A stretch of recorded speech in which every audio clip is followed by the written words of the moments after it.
Today at Gadget Class, we're taking a look at the Zhiyun 3-axis mobile phone camera gimbal. It's actually a pretty advanced, in fact, one of the best mobile phone camera gimbals on the market. It has 3 different modes, 3 different axes, and basically what it does is stabilize your camera while you're shooting videos. And with all the people shooting videos for YouTube, movies even on their smartphones, having something like this is pretty good. Pretty advanced. It does have a Bluetooth app that pairs with the device, so you can calibrate and set up the shots, take pictures and videos with the click of the buttons. You have full joystick control, and you can even use this little thumb wheel down here to zoom in and out. And if you're using it on an iPhone, you can actually switch between the various focal modes and advanced features, and then use the thumb wheel to control like white balance, ISO, shutter speed, that sort of thing. Pretty cool little device. Let's get into some of the more advanced features and show you how the different modes work. When you first turn the Smooth 3 on, it goes into the default mode, which is pan follow mode, meaning it will stay at a horizontal plane no matter which way you move it. The roll and tilt axes will remain locked, and then the pan axis, you can actually turn the handle and it'll automatically pan for you.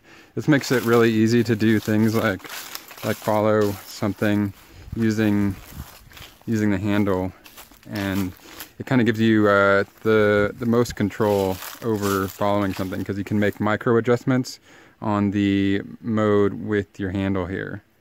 The second mode, which you access by pressing the mode button once, is lock mode. And basically what that'll do is lock it in one plane regardless of which way you twist the handle, which way you move this way and that way, and which way you roll.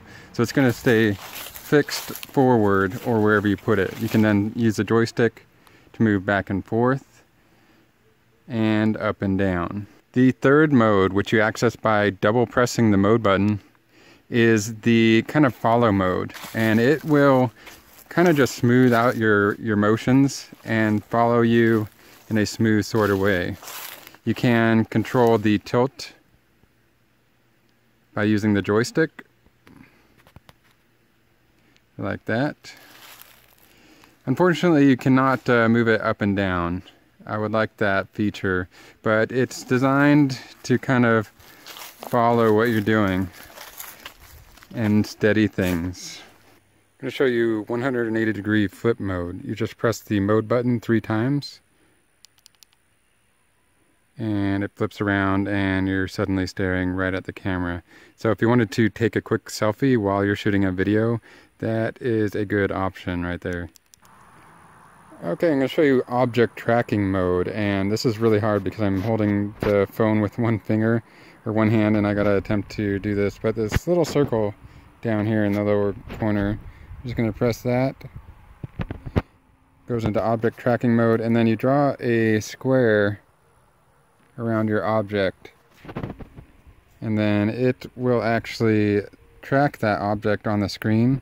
I find it's better if you press the mode button once afterwards, and then it's a lot easier to track it.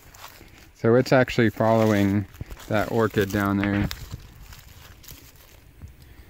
Let's take an up-close look at this thing. It is pretty advanced. You've got 3 axes, meaning there's a motor here, and a motor here, which allows it to move all 3 of those to keep your camera oriented as needed.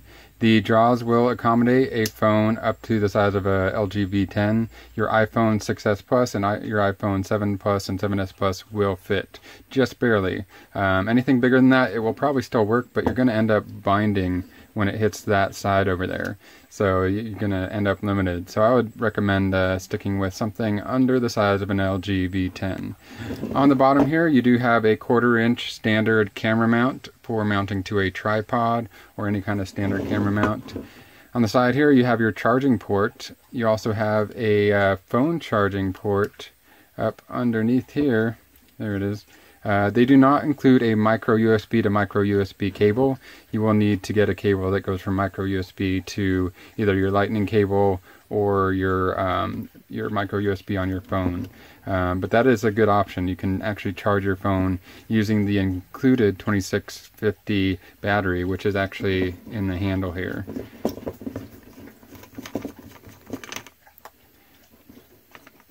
There's your 2650. And you can actually take that out and charge it externally if you want, but the easiest way to do it is to just plug in your micro USB right there. On the side here also you have your thumb wheel, which can be used in conjunction with this settings button here to cycle through and adjust settings like ISO, focus, shutter speed, that sort of thing. I did not have any luck with that on the Android app. It does work on the iPhone app, but on the Android, you'll be able to use this wheel to zoom in and out, but this button here has no effect in their app. I think in later updates they will fix that.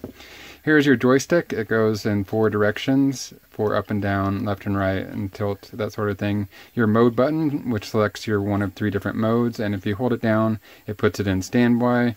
If you press it 3 times real quick, it'll actually rotate the camera 180 degrees, right, staring right back at you.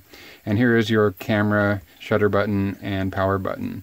You press it once to take a picture, press it twice to start video, hold it down to power on and off. They do include a GoPro camera adapter, and that basically just goes in there like that. And I've got it with my GoPro clone in there right now, but that allows you to use your GoPro like that. They do sell a mini version, which is designed just for GoPros, and they also sell the much bigger version, which they call the Crane, which is designed for your DSLR and other digital cameras. Very simple, pretty easy to use. There is a small learning curve, but once you get the hang of it and you get it calibrated, it's really fun to use, and it's kind of a you know, it's a neat product to have. It's like the ultimate selfie stick.